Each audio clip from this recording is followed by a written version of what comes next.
C'est vrai que le Seigneur revient bientôt. On ne sait pas, je ne vais pas vous dire l'heure ni le jour exactement, mais il revient bientôt. Et c'est le temps de veiller, de prier en tout temps, afin qu'on soit solide, qu'on soit prêt à surmonter tout ce qui arrive dans le monde aujourd'hui, et qui va arriver demain, mais qui est déjà là aujourd'hui, et qu'on soit ferme, debout quand le Fils de l'homme, quand l'enlèvement va avoir lieu. Le prochain événement qui aura lieu, c'est l'enlèvement. Et après, vraiment, il y aura la tribulation, vraiment, vraiment la tribulation, puisqu'il n'y a plus rien qui pourra retenir le diable pour faire tout ce qu'il veut. Oui, hein, c'est juste. Hein. Oui, merci Seigneur. C'est ça la vérité. Alléluia. Et nous sommes d'un autre royaume.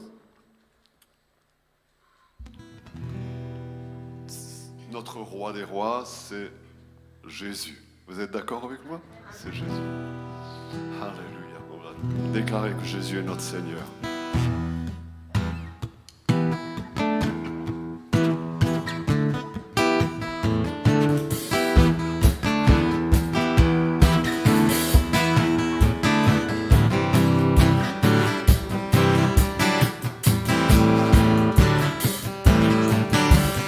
Jésus est Seigneur.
tes yeux.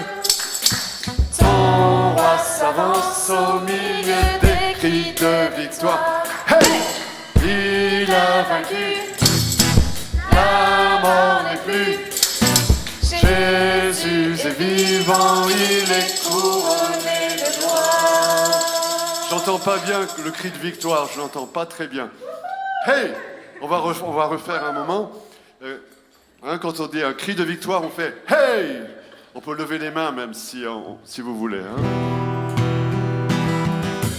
Peuple de Dieu, lève tes yeux. Ton roi s'avance au milieu des cris de victoire. Hey! Il a vaincu, la mort n'est plus. Jésus est vivant, il est couronné de gloire.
Merci Jésus.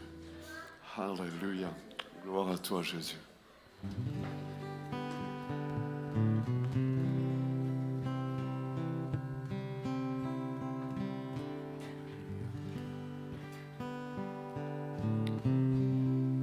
Notre âme, c'est la louange. Je pense à Jéricho. Le Seigneur n'a pas envoyé des gens avec des armes, des bazookas, mais simplement des trompettes et des chants de louange et des cris de victoire, et les murs sont tombés. On fait tomber les murs quand on loue Dieu. Les murs tombent autour de nous. Des forteresses qui s'élèvent contre la connaissance de Dieu aussi. Alléluia, Dieu se révèle autour de nous. Quand on loue Dieu, même chez nous, comme ça, c'est pas simplement nous qui en bénéficions, même si on en bénéficie, sa présence vient sur nous. Mais c'est aussi autour de nous. Autour de nous, ça change les choses. C'est pour ça que l'ennemi ne veut pas qu'on le fasse, hein. Mais on va le faire quand même, hein.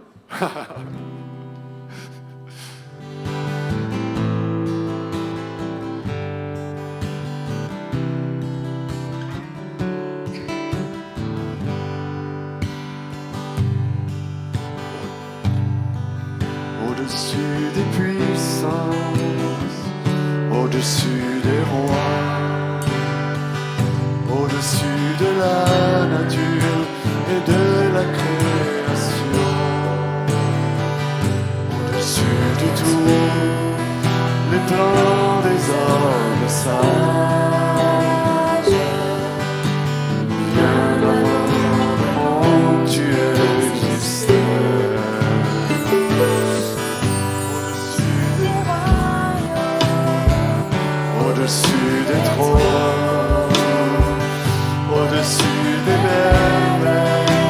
que ce monde a connu. Par-dessus tout.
Donner à Dieu quelque chose de ce qu'il nous a donné,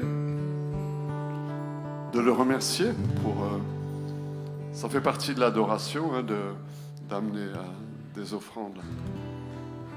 Je me rappelle un moment dans la Bible où les gens ils apportent tellement que les serviteurs de Dieu sont obligés de leur dire d'arrêter de donner parce que les tas étaient trop gros. Ça s'appelle des tas. Il y avait de l'or, de l'argent, ils n'arrêtaient pas de venir donner. Dieu est un Dieu généreux qui donne. Il n'a aucune limite pour pourvoir à nos besoins. Dans ce monde-là, on croit que les ressources sont limitées, mais elles sont illimitées avec Dieu. Il n'y a pas de limite. Il nous donne d'ailleurs, selon ce qu'on donne, il utilise la mesure que nous on utilise pour nous bénir. Alors plus on donne, plus on risque de recevoir, plus on fait de la place pour recevoir. Alléluia. C'est surtout pour bénir les autres. C'est pas pour qu'on soit, qu'on passe notre temps à gérer des richesses. Alléluia. Dieu est bon. Merci Seigneur parce que c'est toi qui pourvois à tous nos besoins selon ta richesse avec gloire en Jésus-Christ. Merci Seigneur. Je te prie que tu pourvoies à tous les besoins de mes frères et sœurs ici, abondamment. Et nous te demandons de bénir ces offrandes, Seigneur, pour qu'elles soient utilisées pour ton royaume avec sagesse. Merci Père. Alléluia.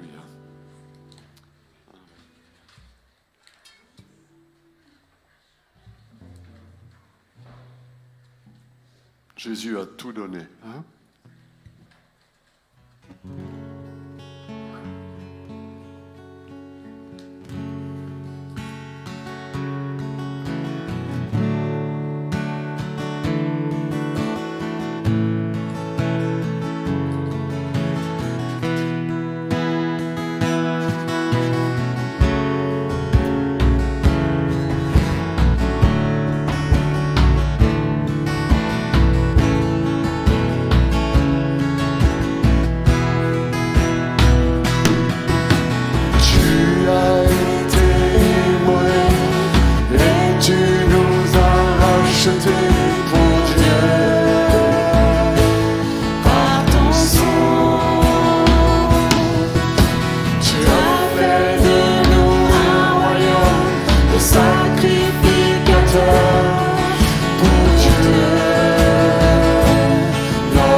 Alors, quelquefois on dit que un dessin vaut mieux que mille discours. Vous êtes d'accord avec cette idée?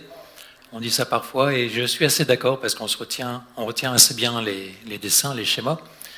Par contre, les paroles, on dit parole, parole, et puis ça s'envole. Et même, quelquefois, on est un petit peu léger par rapport à la parole suprême, la parole de Dieu, et on aurait tendance à l'oublier.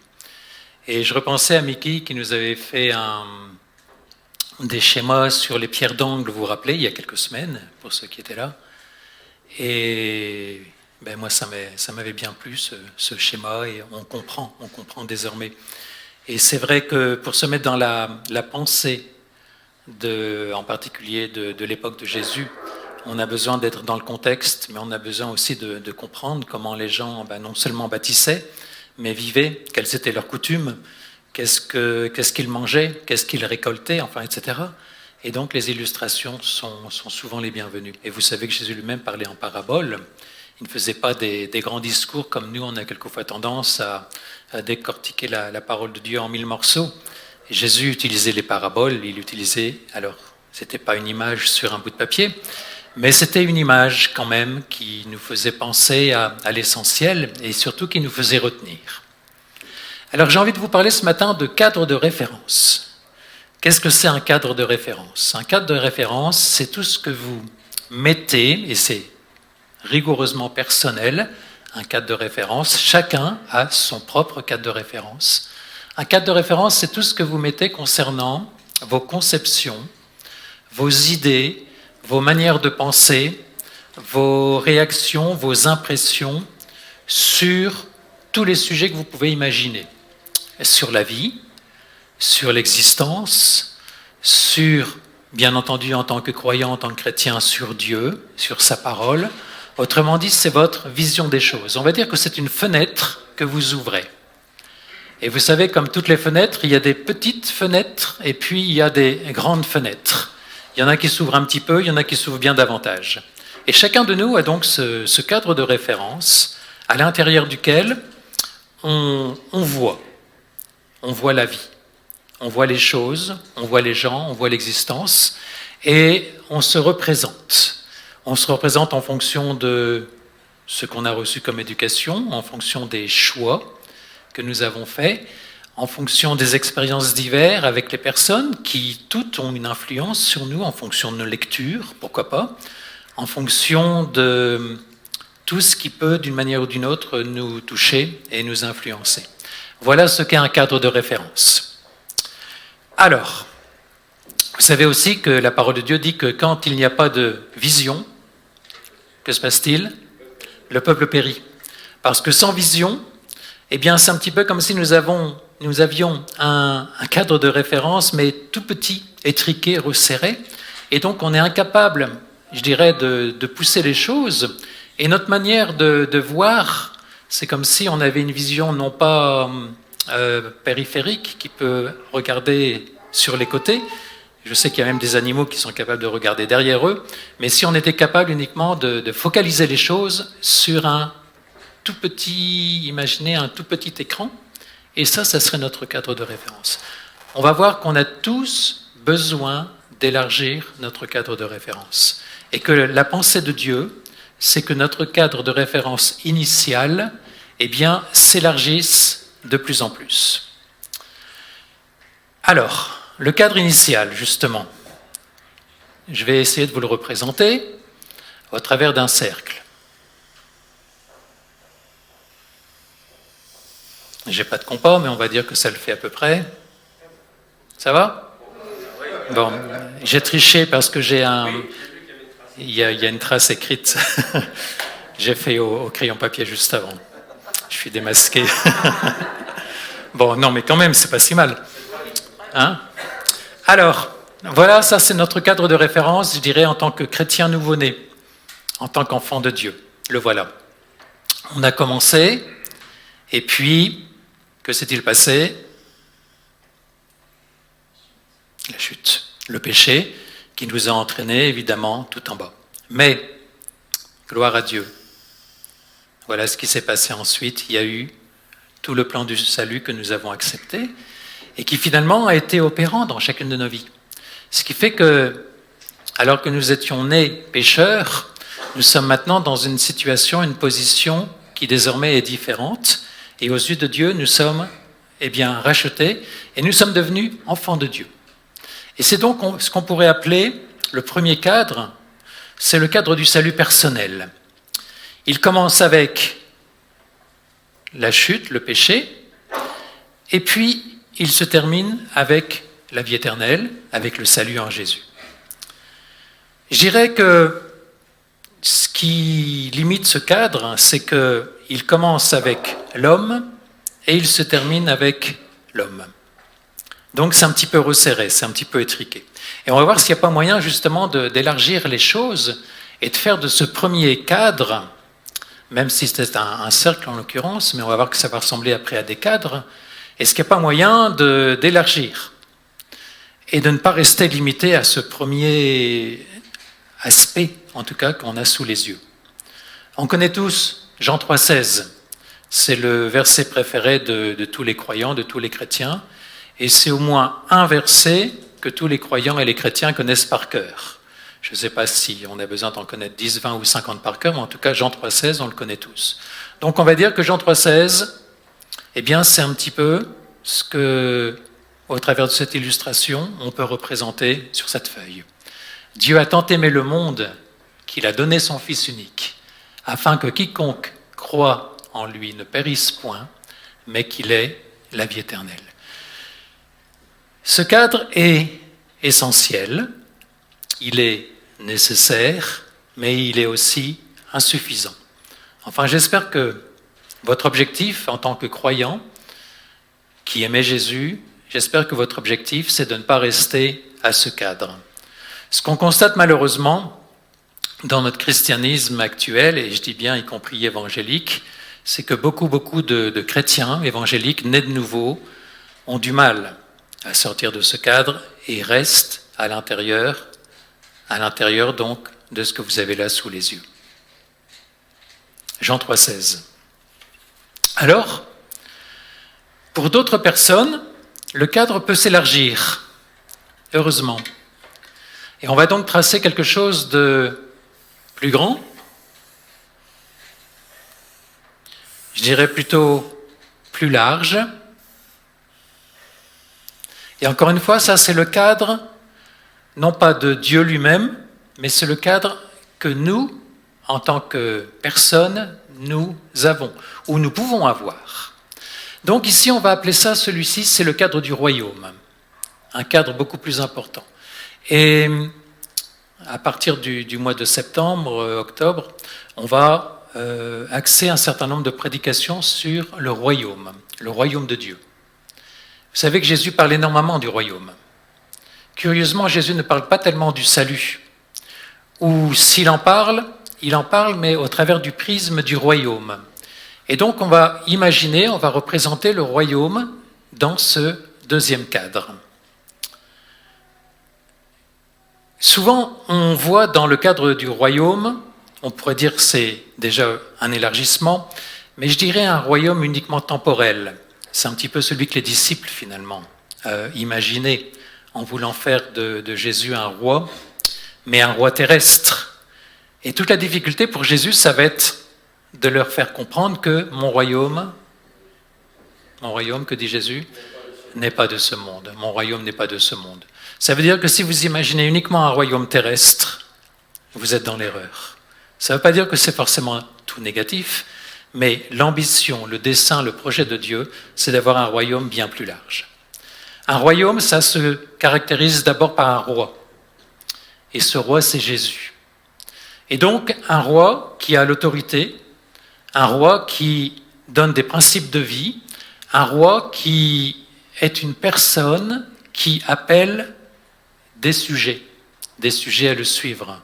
Donc, au niveau de l'obéissance, au niveau de leur attachement à ce roi, au niveau de la soumission, et puis tout ça, ça pourrait être représenté par le fait de dire tout simplement un changement de mentalité. Aussi longtemps qu'on est là, nous sommes avec notre mentalité, je dirais, de croyants sauvés par grâce, certes, mais dont la mentalité n'a pas encore été changé et n'est pas du tout adapté aux principes du royaume de Dieu. Ça veut dire qu'il va y avoir tout un apprentissage qui est absolument nécessaire pour que nous puissions entrer dans les principes du royaume de Dieu.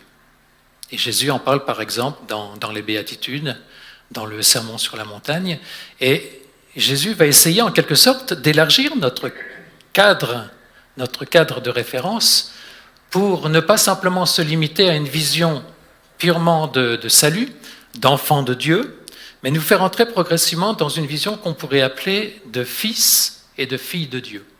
Et c'est tellement intéressant d'étudier dans la parole de Dieu la différence entre un enfant de Dieu et un fils ou une fille de Dieu. Ça n'a rien à voir. Ce sont deux choses totalement différentes. Et si vous avez un petit peu de temps, je vous invite à chercher peut-être avec une concordance ou un dictionnaire. Quand la parole de Dieu parle d'enfant, de quoi parle-t-elle ? Et quand la parole de Dieu parle de fils et de fille, de quoi parle-t-elle ? Et vous allez vous rendre compte que c'est tout à fait différent. Ce sont deux concepts. Alors, enfant de Dieu, c'est de toute façon l'étape indispensable parce qu'on naît tous à la vie spirituelle en tant que croyants et on a tous besoin ensuite en tant qu'enfants de grandir. Et l'apôtre Paul va se lamenter de toujours devoir donner à ceux qui l'écoutent de la nourriture qui n'est pas solide parce qu'ils en restent au stade des enfants et ils sont incapables, en dehors du plan du salut, d'aller plus loin, d'élargir leur cadre de référence. Et Paul dit, mais je ne suis pas capable de vous donner de la nourriture plus solide parce que vous ne pourriez pas la supporter. Mais nous, ce matin, on a envie de davantage. Vous êtes d'accord avec moi ? On a envie de découvrir plus. J'ai envie de découvrir plus. On pourrait lire Luc 10. On va lire quelques versets maintenant qui vont nous permettre d'aller plus loin. Luc 10, versets 8 et 9. Jésus parle et il dit « Dans quelque ville que vous entriez et où l'on vous recevra, mangez ce qui vous sera présenté, guérissez les malades qui s'y trouveront et dites-leur, le royaume de Dieu s'est approché de vous. » Ça a longtemps été énigmatique pour moi, cette phrase de Jésus. Quand Jésus dit également « le royaume de Dieu est proche », je ne comprenais pas bien. Je ne dis pas que je comprends tout maintenant. Mais le royaume de Dieu est même à l'intérieur de nous. Mais oui, Jésus est en nous. Jésus veut développer. Jésus veut grandir. Jésus veut prendre de plus en plus de place. Autrement dit, il ne s'agit pas du tout d'un royaume avec des lois terrestres.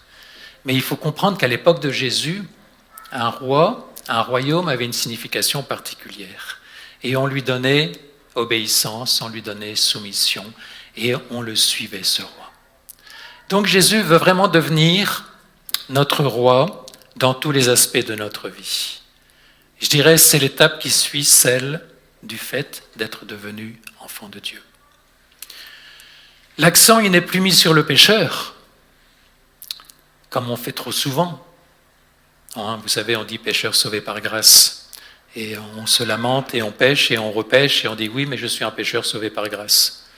Personnellement, je n'aime pas cette expression. On n'est pas des pécheurs sauvés par grâce. On est des pécheurs appelés à entrer dans la communion, dans la consécration, dans l'amour de Jésus, bien plus que de rester limités à nos péchés pour lesquels on se lamente et pour lesquels on demande pardon et puis on retombe dans le péché. Non. Le plan de Dieu est tellement plus grand, tellement plus vaste. L'objectif, dans ce cadre, c'est de ressembler de plus en plus à Jésus. Et le deuxième objectif, ça c'était le premier, le deuxième, c'est de faire plaisir à Jésus.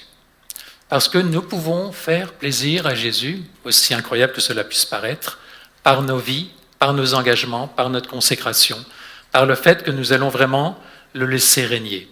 Il n'y a rien qui puisse faire davantage plaisir à Jésus que quelqu'un qui lui dit « Seigneur, je veux te suivre jusqu'au bout. Je veux me consacrer entièrement. » Alors le cadre s'est élargi maintenant et on va voir qu'il existe encore un troisième cadre de référence, encore un petit peu plus large. Et avec ce cadre, on va remonter au projet initial de Dieu dans sa création. C'est-à-dire, là, je dirais, on voyage dans l'éternité davantage. Ici, on est dans la création.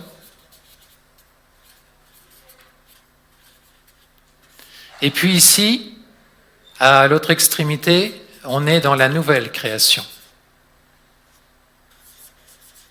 Alors, nous sommes déjà des nouvelles créations à partir du moment où nous avons donné à Jésus notre vie. Mais en permanence, Dieu crée aujourd'hui. Et si l'univers subsiste, c'est bien parce que Jésus est à l'œuvre, en quelque sorte. Et Jésus, qui est le Créateur, soutient non seulement notre Terre, mais la Voie lactée, et puis les galaxies, et puis jusqu'au fin fond de l'univers. Les scientifiques n'ont toujours pas résolu la question de savoir si l'univers était fini ou infini. Est-ce que ça s'arrête quelque part ? Est-ce que l'univers est vraiment en expansion ? C'est-à-dire, ça donne le vertige en tout cas. Jésus est le créateur de cet univers. Et ce cadre englobe tout ce qui est de la création, à savoir la création de Dieu, mais aussi Dieu qui continue à créer, jour après jour, instant après instant, des choses nouvelles en nous. Et puis, ce qui est extraordinaire, c'est qu'on sait que, même si aujourd'hui nous avons énormément de privilèges de connaître Dieu et de participer à son œuvre, il y a des projets glorieux pour l'Église de Jésus dans l'éternité. Et de manière assez étonnante, Dieu va régner, mais va utiliser les saints pour régner avec lui. Ce sont des choses absolument étonnantes qu'on a quelquefois du mal à comprendre, mais Dieu a des projets pour son Église. Donc ne croyons pas que lorsqu'on va arriver là-haut, on va s'asseoir et puis on va regarder les choses et on sera très admiratif de tout ce que Dieu a créé et puis on va dire c'est beau, c'est bien. Nous serons impliqués dans la suite de la création de Dieu pour l'éternité. En tout cas, c'est ce que nous dit l'Apocalypse. Je vous invite à relire. Alors lisons justement quelques versets. Apocalypse 21, 5. Celui qui était assis sur le trône dit « Voici, je fais toutes choses nouvelles. » Et il dit « Écris, car ces paroles sont certaines et véritables. » Toutes choses nouvelles. Attendons-nous à voir des choses nouvelles. Et pour cela, soyons prêts à élargir notre cadre de référence. On va aller plus loin pour nous rappeler finalement qui est ce Créateur. Romains 11, verset 36. Ce Créateur, c'est Jésus. C'est de lui, de Jésus, par lui, pour lui, que sont toutes choses, à lui la gloire dans tous les siècles des siècles. Amen. De lui, c'est l'origine. Par lui, c'est la puissance, la force. Pour lui, c'est le but final. C'est-à-dire que toutes choses doivent finalement revenir au Fils. On peut lire dans Colossiens également des versets qui vont dans le même sens. Colossiens 1, 16. Car en lui, car en Jésus, ont été créées toutes les choses qui sont dans les cieux et sur la terre. Les visibles, les invisibles. Trône, dignité, domination, autorité, tout a été créé par lui et pour lui. Et voyez donc, trône, dignité, domination, autorité, ça fait bien sûr référence au monde spirituel qui nous entoure. Et ce monde spirituel a une énorme implication également qui pour nous est invisible la plupart du temps, sauf quand les anges se manifestent.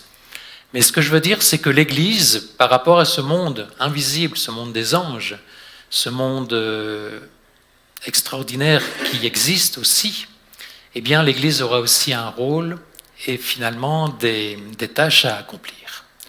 On peut lire encore dans Romains 8, 29, 30. Donc là, il est question de l'Église, la destinée glorieuse des enfants de Dieu. Ceux qu'il a connus d'avance, il les a aussi prédestinés à être semblables à l'image de son Fils, afin que son Fils fût le premier-né entre plusieurs frères. Et voyez, Dieu veut vraiment trouver en nous des fils et des filles dans lesquels il se retrouve. Un père est content de retrouver dans son fils peut-être son caractère, peut-être les bons côtés que lui manifeste et qu'il retrouve donc chez son fils. Et la question finalement, c'est est-ce que, au-delà simplement d'être enfant de Dieu, est-ce que mon objectif c'est d'élargir vraiment mon cadre de référence afin d'entrer vraiment dans le plan de Dieu, dans la destinée de Dieu? Quelquefois, quand on voit ça, comme je disais, avec en particulier ce troisième cadre, ça nous donne un peu le vertige. Et il me semble qu'on a besoin de recevoir la révélation. Qu'est-ce que la révélation? La révélation, c'est deux choses. C'est la vérité et c'est la lumière. Vérité plus lumière, vérité de Dieu, bien entendu, plus lumière de Dieu produisent en nous la révélation. Si nous n'avons que la vérité seule, nous n'aurons pas la révélation. Qu'est-ce que nous aurons avec la vérité seule? La loi. Nous aurons la doctrine. Le légalisme, bien sûr. C'est-à-dire que nous aurons des codes, nous aurons des règles. Et vous savez, justement, comme Jésus, par rapport aux pharisiens, s'est tellement emporté et était tellement en lutte contre eux. Et les pharisiens contre lui, bien sûr, parce que pour des pharisiens, tout ça, c'était totalement insupportable. Eux étaient à l'aise dans un cadre de référence totalement étriqué, fait de dogmes, fait de lois, fait de rites. Et dès qu'on franchissait la frontière, pour les pharisiens, on était hors la loi. Mais la liberté en Jésus nous permet, au contraire, d'entrer dans la révélation. La révélation, encore une fois, je crois qu'il n'y a pas de raccourci pour l'obtenir. C'est du temps passé avec Dieu. C'est du temps passé avec sa parole. C'est tout simplement faire de Jésus nos délices, celui qu'on aime, celui qu'on veut servir. Et Jésus, en nous, par son esprit, ouvrira les portes de la révélation. Et nous permettra donc finalement d'élargir notre cadre de référence. Alors pour terminer, et avant qu'on lise un dernier texte, je voudrais vous poser la question, quel est votre cadre de référence? Est-ce que c'est le 1? Est-ce que c'est le 2? Est-ce que c'est le 3? Je pense que nous tous qui aimons Jésus, nous avons au minimum ce cadre 1. Mais l'objectif de Dieu, le plan de Dieu, le dessein de Dieu, et ça se manifestera dans l'éternité entière, c'est bien entendu d'entrer progressivement dans le cadre du royaume et ensuite d'entrer dans le cadre de la création de Dieu. En tout cas, c'est son objectif, c'est son dessein, c'est son but. Et il nous faut vraiment, je pense, faire tous nos efforts, parce que quelquefois c'est une question d'effort, pour découvrir, connaître, entrer et donc finalement élargir ce cadre. Voilà, c'est juste un schéma qui vaut ce qu'il vaut, mais que j'ai trouvé il y a très longtemps dans un vieux livre, et je me suis dit, mais ce schéma est intéressant, parce qu'il découvre en quelque sorte le plan et l'objectif de Dieu, et surtout il nous donne une piste pour aller de l'avant, pour grandir, pour progresser. Et si vous lisez les épîtres de Paul, vous voyez que le souci, l'obsession de Paul, en dehors d'annoncer l'évangile, son deuxième souci, c'est de faire des chrétiens qu'il rencontre, qu'il connaît, et bien des chrétiens mûrs. Et il leur dit, j'aspire à ce que vous puissiez connaître Jésus, la largeur, la hauteur, la longueur, la profondeur. Et toute la parole de Dieu nous invite justement à grandir et à progresser. Je voudrais terminer en lisant Éphésiens 3.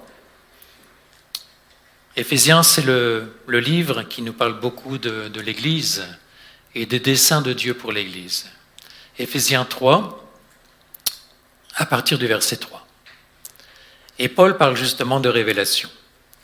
C'est par révélation que j'ai eu connaissance du mystère sur lequel je viens d'écrire en peu de mots. En les lisant, vous pouvez vous représenter l'intelligence que j'ai du mystère de Christ. Il n'a pas été manifesté au Fils des hommes dans les autres générations, comme il a été révélé maintenant par l'Esprit aux saints apôtres et prophète de Christ. Ce mystère, c'est que les païens sont cohéritiers, forment un même corps et participent à la même promesse en Jésus-Christ par l'Évangile, dont j'ai été fait ministre selon le don de la grâce de Dieu qui m'a été accordé par l'efficacité de sa puissance.